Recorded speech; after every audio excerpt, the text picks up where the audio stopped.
Convido você a ficar de pé, por gentileza, e vamos abrir as nossas Bíblias na primeira carta de Pedro, e vamos ler o capítulo 1, 2 versículos, aliás, 3, os versículos 10 até o 12. 1 Pedro, capítulo 1, vamos ler os versículos 10 a 12.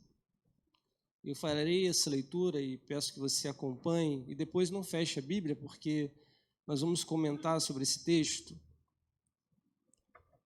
O privilégio que nós temos de sermos salvos.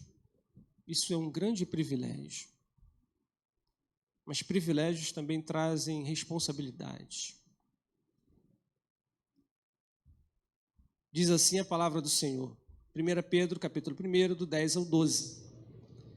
Foi a respeito desta salvação que os profetas indagaram e inquiriram, os quais profetizaram acerca da graça a vós outros destinada, investigando atentamente qual a ocasião ou quais as circunstâncias oportunas indicadas pelo Espírito de Cristo que neles estava, ao dar de antemão testemunho sobre os sofrimentos referentes a Cristo e sobre as glórias que os seguiriam. A eles foi revelado que, não para si mesmos, mas para vós outros, ministravam as coisas que agora vos foram anunciadas por aqueles que, pelo Espírito Santo enviado do céu, vos pregaram o Evangelho, coisas essas que anjos anelam perscrutar. Amém. Podem sentar, irmãos. Essa é a palavra de Deus, inspirada pelo Espírito Santo, escrita pelo apóstolo Pedro. Pedro, esse homem que a gente pode perceber a transformação do Senhor na vida dele. Desde quando Jesus, nos primeiros dias no seu ministério, o encontra com as redes, ele pescando, e Jesus dá uma ordem para ele, olha, lança a rede para o outro lado. E ele, tendo já pescado já a noite toda, não apanhou nada, homem acostumado já à pescaria, mas ele, por obediência, fala, olha, sobre a tua palavra eu vou fazer isso. Nós temos consciência que não vamos pegar nada. Nós somos lobos do mar. Mas sobre a tua palavra nós faremos isso. E esse Pedro, ele lança a rede do outro lado, ele fica assustado porque ele apanha muitos peixes. E quando ele volta para a praia, um barco cheio de peixe, ele chega diante de Jesus e fala, olha, se afasta de mim porque eu sou um homem pecador. Pedro já reconhece que aquele homem não era um homem normal. Ele estava diante de Deus, o Deus encarnado, Jesus Cristo diante dele. Jesus fala para ele, agora você vai ser pescador de homens. E trabalha na caminhada de Pedro, na vida de Pedro, durante 3 anos. Nesse período, Pedro foi transformado. Um homem bruto, homem que de fala explosiva, temperamento colérico, homem que não pensava 2 vezes para falar, qualquer coisa já puxava a espada, já puxava a peixeira, a faca de peixeiro que ele caminhava com ele. Esse homem que, uma vez, Jesus falou, quem dizem os homens que eu sou? Uns falavam que era Elias, outros falavam que era Jeremias, um dos profetas.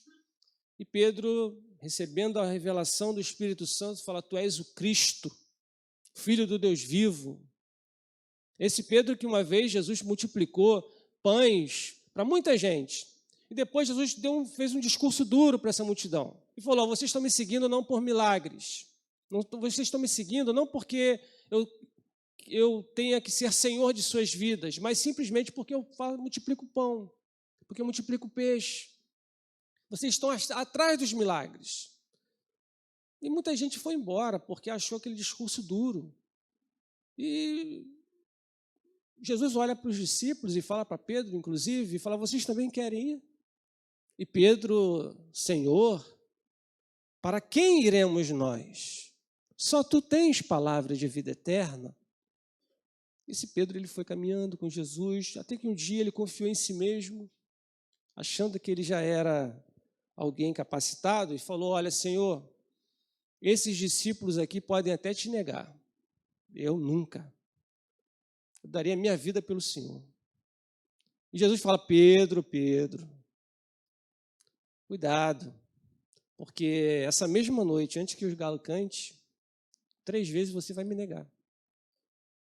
E se cumpriu essa palavra. Jesus, naquela noite, ele foi preso pelas autoridades judaicas, misturado com alguns soldados romanos, e perguntaram a Pedro se ele conhecia Jesus, e ele falou, não sei quem é. O mesmo Pedro que falou que dava a vida por Jesus, agora falava que não conhecia o mestre. Mas tua fala te denuncia. Não, eu não. Mas não é possível, você estava com eles. E Pedro ficou bravo, xingou, falou palavrão. Não sei quem é. Aí, imediatamente o galo cantou. E Pedro lembrou-se da palavra de Jesus, a importância de não confiar em si mesmo.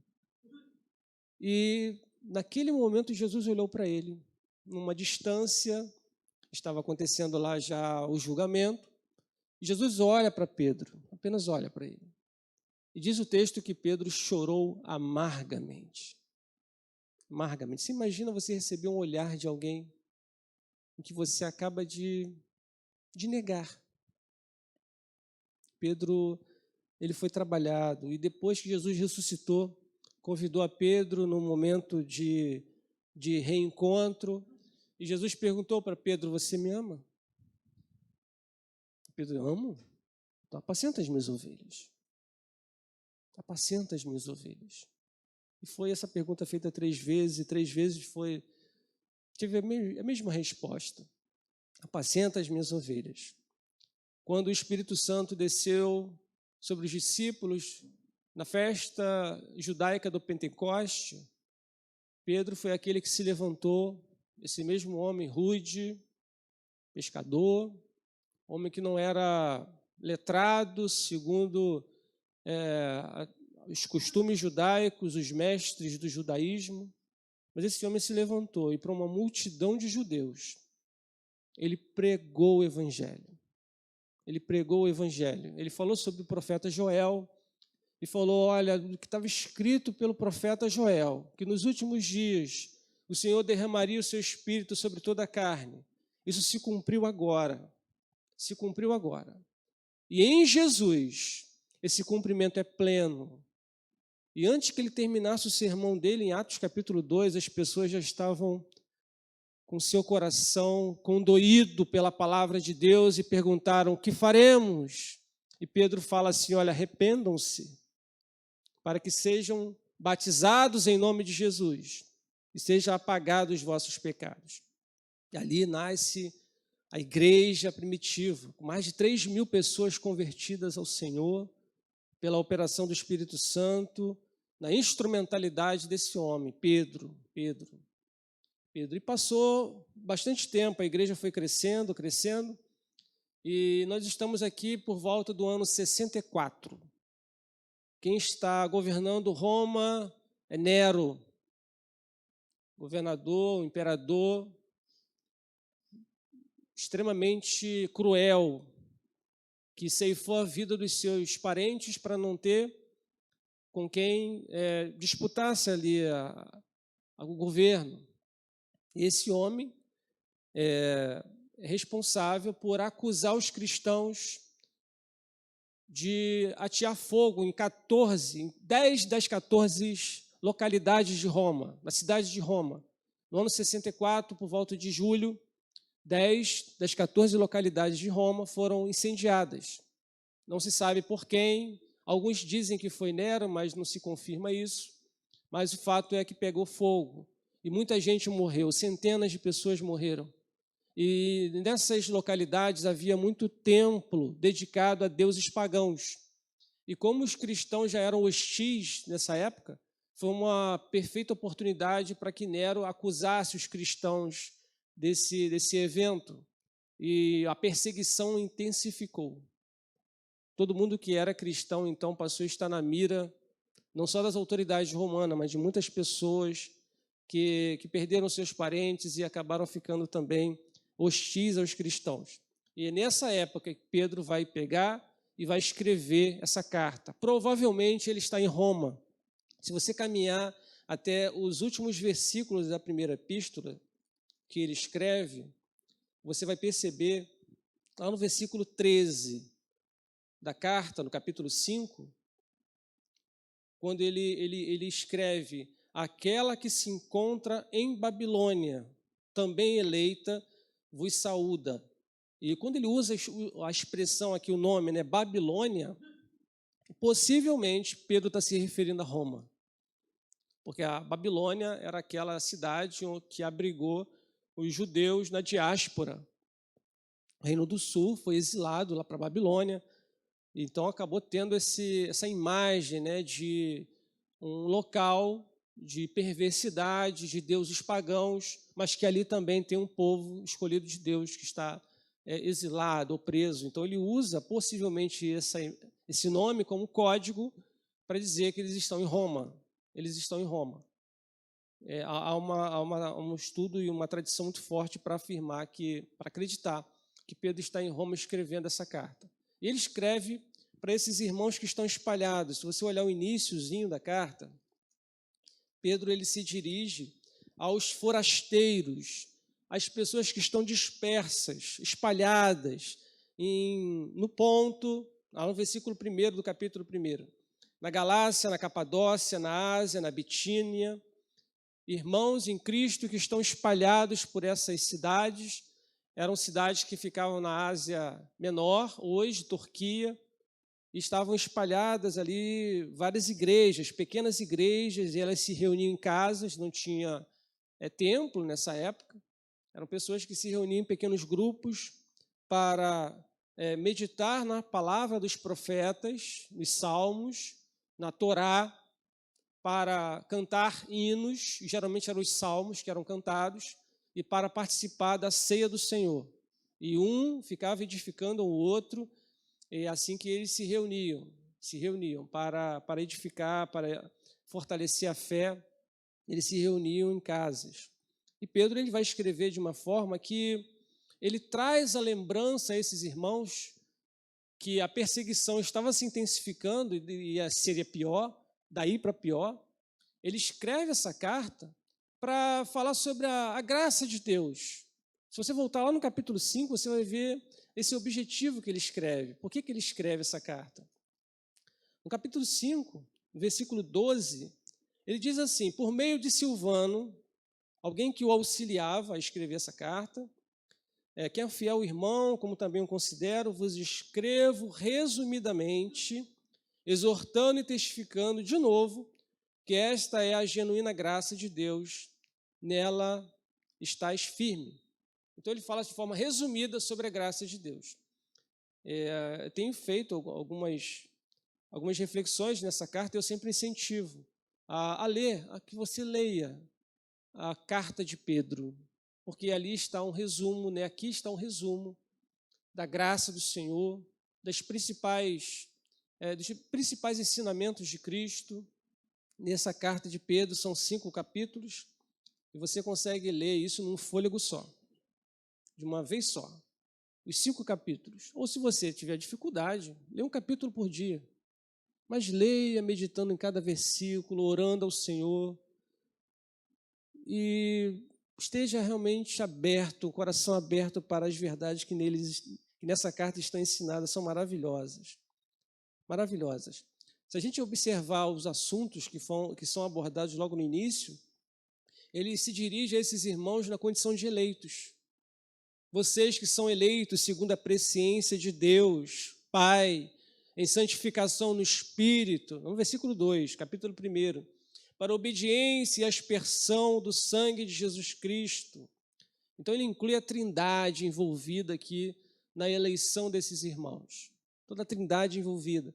E ele exalta o Senhor, exalta a Deus, porque esse Deus que regenerou por meio de Jesus Cristo, através da sua ressurreição, regenerou esse povo, regenerou os cristãos para uma viva esperança, para uma herança incorruptível, para uma nova vida, para uma nova realidade, para uma nova consciência.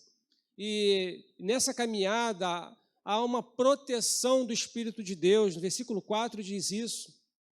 Versículo 5, nós somos guardados pelo poder de Deus mediante a fé para a salvação. Então ele fala muito sobre salvação. Nessa parte introdutória da carta, ele fala, olha, nós estamos sendo guardados para uma salvação, e essa salvação ela será revelada plenamente no último dia, no último tempo. É o que ele diz aqui no verso 5. Nisso, pelo fato de sermos guardados, e aqui a gente se inclui nesses irmãos, porque é a igreja do Senhor, nisso, no fato de nós sermos guardados para a salvação que irá se revelar no último dia, no último tempo, de forma plena, nisso exultais.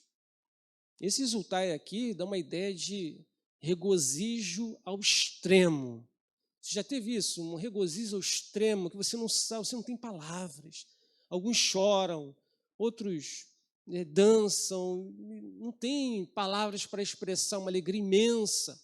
Às vezes, pela conclusão de um curso, às vezes, por um filho que nasce, aquele que é pai e mãe sabe da alegria, né? Uma exultação, uma alegria que não tem tamanho ao perceber, ao ver um filho seu nascer. Ou passar de ano, de repente você vê lá uma matéria que estava difícil de recuperar. Provavelmente vai ficar reprovada. Aí você vê, conseguiu a nota. Certinho. Não tem palavras. Não tem palavras. Naquele filme Em Busca da Felicidade, A Procura da Felicidade.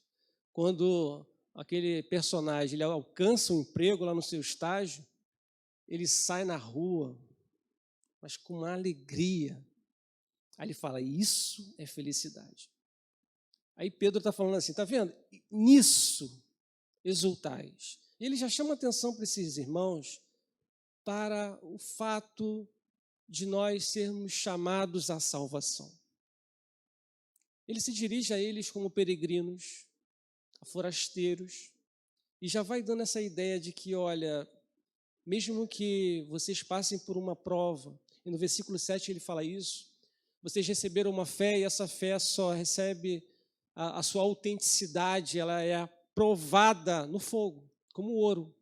Assim como o ouro ele é provado no fogo e é retirado todas as sujeiras dele para ele ficar puro, e quando a gente olha para o ouro, ele foi trabalhado, não se acha um ouro dessa forma perfeita, limpa e brilhante, não. Acha de forma bruta, e é tudo trabalhado, passado pelo fogo, derretido, até que alguém possa olhar e ver a imagem de si nessa peça, nesse anel de ouro. E assim somos nós recebemos a fé de Cristo Jesus em nosso coração, e isso não vem de uma forma pronta, nós vamos sendo forjados no fogo, trabalhados pelo Senhor, até que a imagem de Cristo comece a se refletir em nossas vidas. Isso não é fácil, muitas vezes é doloroso, mas Pedro está falando, olha, continuem, porque isso quem está trabalhando é Cristo, mesmo que não vendo, lá no versículo 8 ele fala isso, mesmo que não vendo, vocês amam. A gente não viu Jesus, e já naquele período, por volta de 64, já passava-se pelo menos 30 anos que Jesus tinha subido aos céus. E 30 anos depois, muitas pessoas foram alcançadas pelo Evangelho que não conheceram a Jesus. E naquela época já tinha essas pessoas. Ele fala assim, esse Jesus, que vocês não viram, mas vocês amam. Vocês amam. É esse Jesus que é ministrado pelo Espírito Santo, que vocês têm a bênção de crer para alcançar o fim da salvação. O versículo 9. Para alcançar o fim da vossa fé, que é a salvação da vossa alma. E aqui inicia então o texto que nós lemos, a salvação, a bênção da salvação, o privilégio da salvação, de nós termos sido alcançados pelo Senhor. Você já parou para pensar no privilégio que é você ser um salvo? Você tem consciência disso? De poder dizer assim, eu estou salvo. Eu sou um salvo. Eu sou salvo, lavado e remido no sangue de Jesus. Já parou para pensar nisso? Você já fez essa afirmação para você? Você tem consciência disso? De que você também é um peregrino aqui na terra? Que a nossa pátria não é aqui. Nós temos uma pátria celeste. E pelo fato de nós termos uma pátria celeste, muitas coisas aqui na terra nos incomodam. E muitas coisas que nós fazemos nos incomodam. A gente não fica em paz. A gente tem uma coisa chamada consciência. E ela pesa quando a gente pratica uma ação que não é condizente com um salvo. Sabe por que a sua consciência pesa? Porque você é um salvo. Você é salvo. Agora, se a sua consciência não pesa, peça a Deus a fé da salvação. Porque não é só a consciência que vai pesar, não. Tem uma alegria maravilhosa. Tem uma exultação inexplicável que toma conta do nosso coração, da nossa consciência, o fato de saber que somos salvos em Jesus Cristo. Esse é o fim da nossa fé. A finalidade da nossa fé é essa. A salvação da nossa alma. Uma consciência de que na eternidade nós vamos estar com Cristo para sempre. O que passamos aqui é temporário, é fragmentado, muitas vezes com muita dificuldade, passamos por aflições, rupturas, e nunca é de forma plena. Eu lembro uma vez da Laísa falando comigo isso, que nós vivemos muitas vezes num caos, onde nem tudo está pleno. A gente não desfruta de uma plenitude aqui na Terra, porque somos pessoas que vivemos num ambiente hostil, no mundo caído, e a Bíblia diz isso, que o mundo jaz no maligno. Então, muitas vezes, somos visitados por diversas situações que nos entristecem. Mas essa consciência de sermos salvos, irmãos, é isso que o Espírito Santo vem nos lembrar hoje. Quem você é. Um privilégio de sermos salvos em Cristo, para a glória de Deus. Nós desfrutamos da salvação, sabe por quê? Você e eu só sabemos que somos salvos, porque o Espírito Santo nos revelou isso. Você só está aqui hoje, porque o Espírito Santo te trouxe. Ainda que você não tenha consciência disso. Mas foi Ele que te trouxe. Porque quando o homem pecou lá no Jardim do Éden, ele trouxe sobre si a corrupção. E essa corrupção, ela passou a todo o gênero humano. Então, todos pecaram e todos carecem da glória de Deus. No ato de pecar e de se afastar de Deus, nós sentimos um vazio. E esse vazio é do tamanho de Deus. Só Deus pode preencher. Sentimos uma necessidade muito grande de salvação. Quando nós esperamos simplesmente a ira de Deus, o inferno, que é o que nós merecemos, pelo fato de nós pecarmos. Mas Deus, pelo seu amor, pela sua graça, resolveu revelar-se a nós em Cristo Jesus, nosso Senhor. Pela graça sois salvos, isso não vem de nós, é dom de Deus, não vem pela fé, para que ninguém se glorie. Mas foi ministrado pelo Espírito Santo, e o Espírito Santo é o agente que revela a salvação para nós. E nós temos aqui o Espírito Santo agindo de uma forma maravilhosa. Primeiro, o Espírito Santo ele revelou a salvação aos profetas. É isso que diz aqui no texto, que nós já começamos a estudar e a refletir, a pregar. Em primeiro lugar, o Espírito Santo revelou aos profetas a salvação. É o que o texto diz. Foi a respeito desta salvação que os profetas indagaram e inquiriram, os quais profetizaram acerca da graça a vós outros destinada. Se nós tentarmos viajar lá para o século I e percebermos o seguinte, a figura de um profeta, ela carregava em si muito respeito, muita reverência. Por isso que quando aparecia alguém falando dos oráculos de Deus, da mensagem de Deus, as pessoas prestavam atenção. É um profeta falando. É um profeta. O último profeta foi João Batista. Mas começou lá atrás. Um dos primeiros profetas foi Moisés. Moisés foi levantado como um profeta diante do povo e anunciou para todos a graça do Senhor através das leis, através dos mandamentos.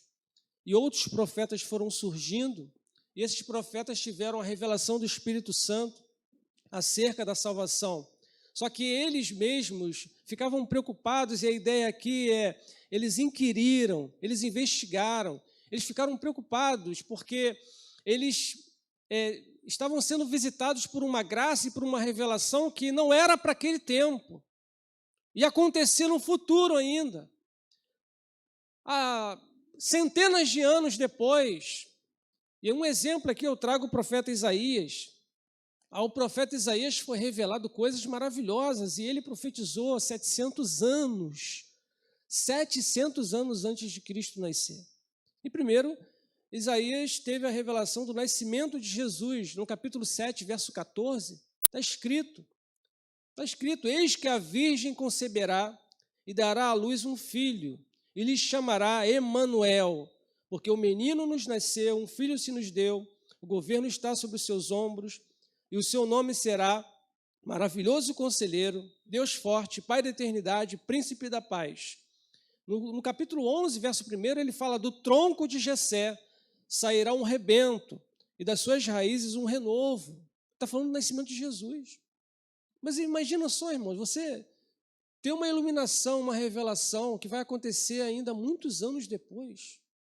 Ele tinha vaga ideia do que era isso. Ele não tinha o conhecimento que nós temos hoje. Eu imagino que um dia a gente, chegando lá no céu, Isaías vai olhar para nós e falar assim, rapaz, eu queria ter a revelação que vocês tiveram, porque a minha foi um pouco embaçada. Eu via, mas não via plenamente. Veio o Espírito Santo, me inspirou e eu falei isso. Vai nascer um menino de uma virgem, o nome dele será Emanuel, porque ele é Deus forte, ele é Pai da eternidade, conselheiro, ele é conosco, ele vai estar junto, vai sentir o que a gente sente, vai passar pelas mesmas aflições que nós passamos. Ele é o Emanuel. Mais à frente ele vai falar sobre os sofrimentos de Cristo, não só do nascimento, mas também do sofrimento. No capítulo 53, verso 4 e 5, especial, ele diz o seguinte: certamente ele tomou sobre si as nossas enfermidades e as nossas dores levou sobre si, e nós o reputávamos por aflito, ferido de Deus e oprimido, mas ele foi traspassado pelas nossas transgressões e moído por nossas iniquidades. O castigo que nos traz a paz estava sobre ele, e pelas suas pisaduras nós fomos sarados. Isaías vai falar sobre o sofrimento de Cristo. Capítulo 53. Quando você achar que você está sofrendo, sabe aquele dia que você acha assim, olha, eu não mereço passar por isso não. É muito sofrimento para a minha vida. Eu te convido a ler o capítulo 53 de Isaías. Leia, irmão. Leia o capítulo 53 de Isaías. Depois que você lê o capítulo 53 de Isaías, você pensa na sua vida. E pergunte se você realmente está sofrendo. Esse é o cenário do Filho de Deus dando a sua vida por nós e nos dando acesso ao trono da graça de uma forma perfeita e única, de uma vez para sempre. Esses profetas, eles falaram não só do sofrimento de Cristo, mas falaram também das coisas gloriosas. Coisas gloriosas. Mateus, quando Jesus estava falando com os seus discípulos, no capítulo 13, verso 17, ele fala assim, olha, valorize o que vocês estão ouvindo e vendo, porque reis e profetas desejaram muito ver o que vocês veem. Desejaram muito. Eles ansiaram muito por isso, mas não conseguiram, porque não era o tempo deles.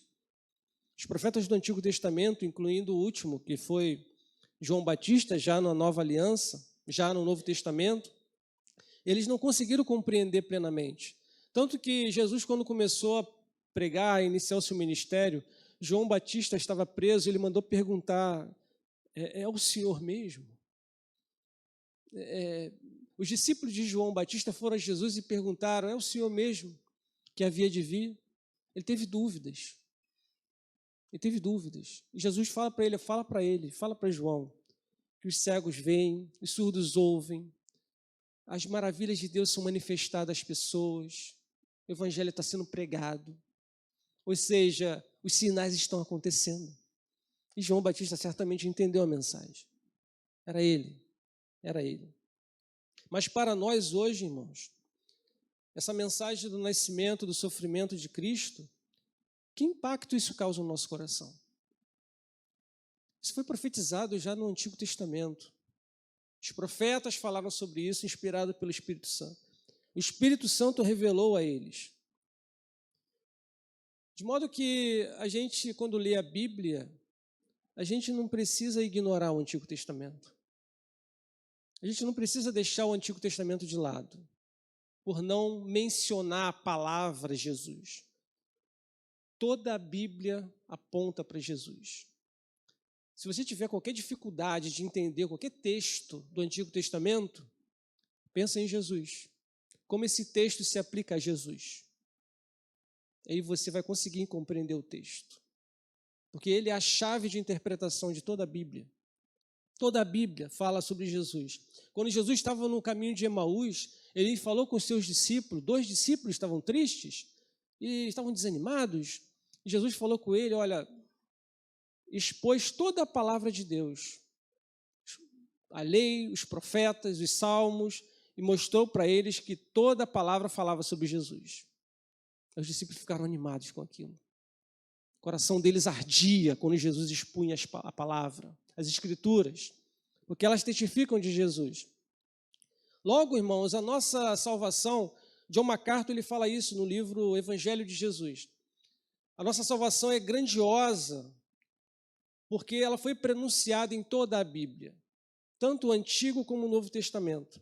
E se a nossa salvação foi estudada intensamente por todos os profetas, então deve ser tão preciosa, se não mais, para nós hoje. Muito preciosa. Isso precisa alcançar um grau de elevação máximo em nossa prioridade de consciência, de percepção, de estudo, de meditação. Nós somos salvos. Salvos. Não somente no dia do juízo final, quando receberemos do Senhor o julgamento e a bendita herança para todos sempre. Mas aqui também nós já experimentamos os benefícios da salvação. No momento de tristeza, no momento de angústia, nós temos a quem recorrer, nós podemos entrar no Santo dos Santos e falarmos com Deus, porque nós temos esse acesso viabilizado pela salvação que nos é oferecida em Cristo Jesus. O Espírito Santo anunciou aos profetas, mas também o Espírito Santo anunciou aos discípulos, aos apóstolos de Cristo. O versículo que demos sequência a isso, ele fala aqui no versículo 11, no capítulo 1 que nós estamos lendo, investigando atentamente qual a ocasião ou quais circunstâncias oportunas indicadas pelo Espírito de Cristo, que neles estava, ao dar de antemão testemunho sobre os sofrimentos referentes a Cristo e sobre as glórias que o seguiram. No versículo 12, ele diz que a eles foi revelado, não para si mesmo, mas para vós outros, ministravam as coisas que agora vos foram anunciadas por aqueles que pelo Espírito enviado do céu vos pregaram o Evangelho. Aqueles que pelo Espírito Santo enviado do céu vos pregaram o Evangelho. Esses aqui são os discípulos de Jesus. Homens que foram dotados de Espírito Santo na festa do Pentecostes e passaram a anunciar com ousadia, com intrepidez, e muitos deram suas vidas por isso. Há muitas pessoas que foram alcançadas através da pregação, da boa notícia do Evangelho, através desses homens, dos apóstolos. Nós temos um exemplo muito clássico, na segunda viagem missionária de Paulo, alguém que também foi alcançado pelo Evangelho, se tornou um discípulo, um apóstolo de Jesus, e ele está num local chamado Troade. Atos 16 fala sobre isso. Ele tem a ideia de ficar ali mesmo na Ásia, visitando as igrejas, pregando o Evangelho ali. E o Espírito Santo fala para ele assim, olha, você vai para a Europa. O texto diz que o Espírito Santo impediu que ele prosseguisse viagem. E numa noite ele teve um sonho, onde ele viu um homem lá na Macedônia e fala, passa na Macedônia e nos ajude. E no dia seguinte ele falou assim, o Espírito Santo está me conduzindo para a Europa. E o Evangelho então chega à Europa. Tessalônica, Filipos, Bereia, Atenas, Corinto. O Espírito Santo que foi conduzindo essas pessoas, os apóstolos, a anunciar o Evangelho em toda aquela região. E quando a mensagem do Senhor era pregada, as pessoas eram convertidas, porque o Espírito Santo que revelou aos profetas, que revelou aos apóstolos, era o mesmo Espírito que convencia o coração dos homens ao arrependimento. Porque só o Espírito Santo pode convencer o homem do pecado, da justiça e do juízo. Isso continuou durante a história da igreja. Continuou sendo fortalecendo, o Espírito Santo continuou fortalecendo a igreja. No ano 325, quando foi formado um concílio de Nicéia, e a partir dali começou-se a organizar melhor no que os cristãos deveriam acreditar e qual era a doutrina correta, porque havia muito falso ensino, muitas heresias eram espalhadas ao longo do tempo, e se criou então o credo de Nicéia. Não sei se você já ouviu falar, mas eu vou ler aqui. Depois eu encorajo você a decorar esse credo. Tem um credo apostólico, e esse credo aqui ele foi trabalhado para que ele ficasse um pouco mais completo. Diz assim, creio em um Deus, Pai Todo-Poderoso, Criador do céu e da terra, e de todas as coisas visíveis e invisíveis, e em um só Senhor Jesus Cristo, o unigênito Filho de Deus, gerado pelo Pai antes de todos os séculos, Deus de Deus, luz da luz, verdadeiro Deus de verdadeiro Deus, gerado, não feito, de uma só substância com o Pai, pelo qual todas as coisas foram feitas, e o qual, por todos nós, homens, e por nossa salvação, desceu dos céus, foi feito carne pelo Espírito Santo da Virgem Maria, e foi feito homem, e foi crucificado por nós, sob o poder de Pôncio Pilatos. Ele padeceu, foi sepultado, e no terceiro dia ressuscitou, conforme as Escrituras. E subiu aos céus, assentou-se à direita de Deus Pai, e de novo há de vir com glória para julgar os vivos e os mortos. O seu reino não terá fim. Creio no Espírito Santo, Senhor e vivificador, que procede do Pai e do Filho, que com o Pai e o Filho conjuntamente é adorado e glorificado, que falou através dos profetas. Creio na Igreja una, universal, apostólica, reconheço um só batismo para a remissão dos pecados e aguardo a ressurreição dos mortos na vinda do mundo vindouro. Essa era a confissão, irmãos, que cristãos, irmãos nossos, lá do século IV, V, professavam antes de serem batizados. E toda reunião de culto, eles professavam esse credo. As verdades que estão inseridas aqui, a gente precisa resgatar isso. A gente precisa resgatar isso. Essa paixão, esse amor pelas verdades bíblicas inseridas nessa confissão. Porque assim o Espírito Santo vem trabalhando em nossas vidas. O Espírito Santo, além de confirmar por meio dos apóstolos a mensagem do Evangelho, ele confirma a cada um de nós. Como hoje ele está fazendo comigo e com você. Testificando no nosso coração que nós somos filhos de Deus. É o Espírito Santo que vai confirmando isso, que vai selando no nosso coração essa promessa, que vai trabalhando no nosso coração de uma forma maravilhosa, conduzindo-nos ao arrependimento, a novidades de vida, nos dando a consciência de que nós não somos dessa terra. Nós pertencemos ao reino celestial de Cristo. É por isso que o cristão, lavado e remido no sangue de Cristo, ele não fica bem diante do pecado. você que tem enfrentado uma luta terrível contra o pecado, sabe que o Espírito Santo está com você. É Ele que te incomoda. É Ele que vai na sua consciência e fala, não está certo. Se arrepende. Para com isso. Isso vai te levar à morte. Diz o texto lá de Hebreus 2, 1, 3. Importa que nos apeguemos com mais firmeza às verdades ouvidas, para que delas jamais nos desviemos e negligenciemos tão grande salvação. Se as pessoas do passado que ignoraram os profetas, que ignoraram os apóstolos, padeceram, nós não estamos livres disso, irmãos. Nós somos privilegiados por ter a revelação completa, dentro da possibilidade humana que é possível. Mas nós não estamos livres, se negligenciarmos tão grande salvação, de padecermos as dores, as aflições que estão reservadas para as pessoas que negligenciam a verdade do Evangelho. Hoje, se ouvir a voz do Espírito Santo, não endureça o seu coração. Se entregue ao Senhor Jesus. Peça ao Senhor para entrar na sua vida. Para entrar na sua vida, e isso vem de uma forma tão intensa que lá atrás, no Antigo Testamento, Davi, quando pecou, naquele pecado terrível, de adultério, de homicídio, ele fez uma oração, e no Salmo 51, versos 11 e 12, ele fala assim, não me repulses da tua presença, Senhor, e não me retires o teu Santo Espírito. Restitui-me a alegria da tua salvação e sustenta-me com um espírito voluntário.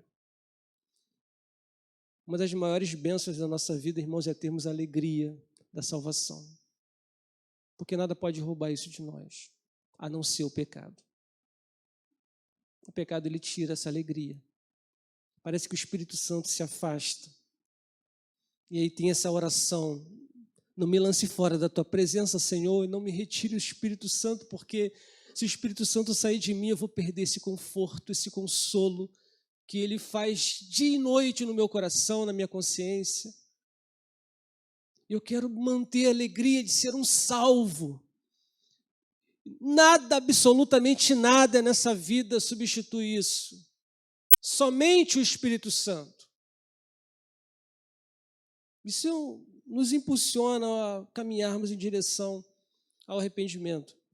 Um escritor chamado Jerry Bridges escreveu o seguinte, quando o Espírito Santo entra em nossa vida, nossa salvação, ele vem para nos tornar santos na prática. Se não houver, então, no mínimo, um anseio em nosso coração para viver uma vida santa e agradável a Deus, então devemos questionar seriamente se a nossa fé em Cristo é genuína. Precisamos perceber isso, irmãos, para não vivermos um evangelho de uma graça barata, porque a graça que nós recebemos, ela custou muito cara. Ela custou o sangue de Jesus Cristo. Nós, por sermos salvos, ao mesmo tempo é um privilégio, mas também é uma responsabilidade. Porque vivemos num mundo ainda rodeado de muitos convites, muitas possibilidades de trazermos escândalos para o Evangelho. E precisamos ter uma responsabilidade de saber quem nós somos. E esse Evangelho aqui, diz o texto, anjos anelam para escutar. A ideia aqui, presente nessas duas palavras, anelam, perscrutar, é um desejo muito intenso. É muito intenso. É o mesmo verbo usado lá no filho pródigo, quando ele desejava comer as comidas dos porcos. Ele anelava. A vontade intensa dos anjos. Eles querem entender essa salvação, mas não conseguem. Os anjos, eles foram representados na tábua do propiciatório, na arca. Lembram da arca? Nas duas extremidades havia 2 querubins com asas estendidas. Era a peça que era usada no Santo dos Santos, representando a presença de Deus. essa arca. Os anjos estavam ali, representando ao mesmo tempo uma proteção, mas também uma curiosidade. Fala, como é que pode? E os anjos estão continuamente diante de Deus, dizendo, santo, santo, santo é o Senhor dos exércitos. Mas eles anelam, eles têm um desejo intenso de descobrir isso. E essa imagem ela é reproduzida, se você abrir sua Bíblia, em João capítulo 20, verso 12. No momento da ressurreição de Jesus, quando Jesus ele ressuscita, e algumas pessoas vão ao túmulo para saber onde estava o corpo, e lá havia 2 anjos, um em cada ponta, uma na cabeça e outro aos pés, onde Jesus estava estirado e o seu corpo não estava mais ali. E essas 2 imagens, elas são semelhantes, onde anjos, nas extremidades, eles anelam saber como é possível Deus santo, muito santo, ele se preocupar com pecadores e amar pecadores e trazer salvação aos pecadores, pessoas que merecem o inferno, merecem a ira. Os anjos ficam questionando isso.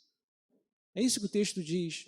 Eles ficam maravilhados, tentando entender coisas que nós entendemos pelo Espírito Santo. Coisas que nos são claras, porque o Espírito Santo nos orienta. Mesmo hoje, irmãos, você passando por sofrimento, eu também, por doenças, por problemas na família, desemprego, ainda assim, nós podemos sentir a presença do Espírito Santo no nosso coração, nos trazendo conforto, nos trazendo consolo, porque Ele, o mesmo que revelou aos profetas, usou os apóstolos, Ele confirma o nosso coração, essa salvação que o Senhor nos deu. E essa salvação é confirmada na medida também que nós vamos lendo e estudando as Escrituras Sagradas, porque toda ela testifica da salvação em Cristo Jesus, toda ela. A palavra, pelo Espírito Santo de Deus, ela confirma isso no nosso coração. Concluindo, irmãos, a palavra de Deus nos ensina hoje sobre a salvação, o privilégio de sermos salvos. Isso é uma graça maravilhosa. O quanto eu e você temos valorizado isso? Às vezes a gente gosta de ostentar muito um diploma, uma formação, um time. A gente já viu como é que a gente fala com orgulho de um time? A gente faz a mesma coisa em relação a sermos salvos. Eu sou salvo. Glória a Deus por isso. Que o Espírito Santo faça nascer no nosso coração essa paixão por criar na nossa consciência uma identidade. Nós temos uma identidade celestial, irmãos. É isso que Pedro está falando para esses irmãos, e valorize isso, porque os profetas do Antigo Testamento, eles quiseram muito. Os anjos também querem muito. E um dia, quando nós estivermos lá na glória, nós vamos estar de frente a frente com esse pessoal. E eles vão falar para nós, rapaz, vocês valorizaram o que vocês receberam? O presente que vocês receberam, o privilégio que vocês receberam. Isso é uma coisa maravilhosa, maior do que os profetas do Antigo Testamento e maior do que os anjos, o que nós temos. Pensa nisso. Pensa numa coisa dessa. A mensagem de salvação, ela ainda é atual. Ela ainda é atual. E precisa significar muito na nossa vida. Se aproprie disso, se aproprie da fé em Cristo e tenha isso em mais alta conta, o fato de você ser um salvo no Senhor. Tenha a responsabilidade no seu testemunho, porque o fato de você ser salvo e eu também, cria em nós uma responsabilidade de nós não trazermos testemunho, não trazermos um falso testemunho ou um escândalo para o reino de Deus. Porque ai daquele por meio de quem o escândalo vem. Esforcemo-nos para que tenhamos um caráter que nos identifique como cidadãos do céu. Porque é para lá que nós vamos. E lá não tem práticas equivocadas. Lá não tem pecado. Lá não tem jeitinho. Lá tem uma vida santa diante do Senhor. E se nós vamos viver na eternidade assim, por que não já experimentarmos isso agora?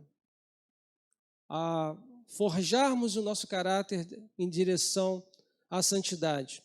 Avalie seu coração hoje e veja se a sua esperança em Cristo ela se limita apenas a esta vida. Se for assim, irmão, ore mais ao Senhor. Leia mais a Bíblia e peça a Deus para trabalhar no seu coração de uma forma que a esperança em Cristo ela supere essa vida, porque é isso que vai te consolar na hora da morte. No momento que cruzarmos o rio, no momento que nós fecharmos os nossos olhos, como aconteceu para nossa irmã Irismar há poucos dias, que levemos isso para as nossas vidas, para a nossa caminhada, sabendo que nós somos diferentes, nós somos sal, nós somos luz, nós somos pessoas diferentes. E é isso que importa. Peço que você fique de pé, nós vamos orar. E após nós oraremos juntos a oração que o Senhor nos ensinou. Ó Pai, muito obrigado pela Tua palavra.